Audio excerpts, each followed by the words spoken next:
let's look at America. We brought blacks into this country as slaves. We never intended them to be anything other than a slave. But they began to grow in number and in power, and eventually they fought their way to some freedom. So we became even more cruel, and to keep our black Americans down, we lynched. But yet they rose. So then we used the welfare system, the criminal justice system, to keep them down, to contain them, to destroy them. But yet they rose, and they're rising. Then we built prisons and jails to hold them. Yet they rose. And so now we are doing exactly what the Pharaoh did at the end, sending out a decree: kill them.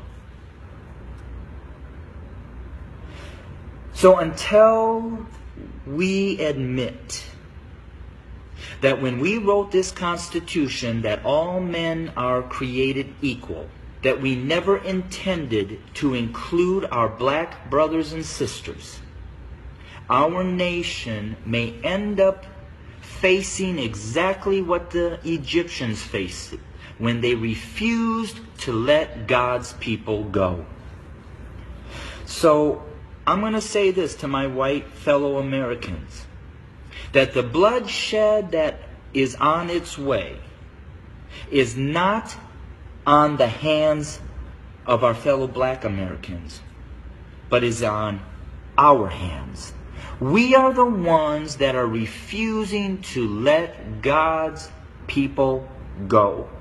We are the ones that are refusing to acknowledge that we do not value our black brothers and sisters as equal individuals or equal Americans as us white men.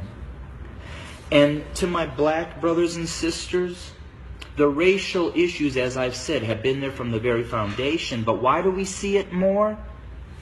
Because there's a shifting. See, us white men have been at the head since the foundation. But we've had a black president. And you know, we've done everything in our power to keep him from really changing things. Now we have another minority rising to the top, a white female. What does that say? Those of us who are white men who have been at the head are now starting to see and fear that we are going to become the tail. And we know what we've done to you. And so now we're fearful that you're going to do to us what we have done to you. But I will say this. I've lived in a black community for 23 years. I've never been treated the way that this country has treated my black Americans. So I call out my white Americans to say we better heed, repent, acknowledge, and change. Because if we don't, I just want to again say this. The bloodshed that we will experience is on our hands, not the hands of our fellow black Americans. I welcome your comments. I welcome your feedback. Hit me up on Facebook or go to my webpage at www.studio2911.org. Again, that's studio2911.org.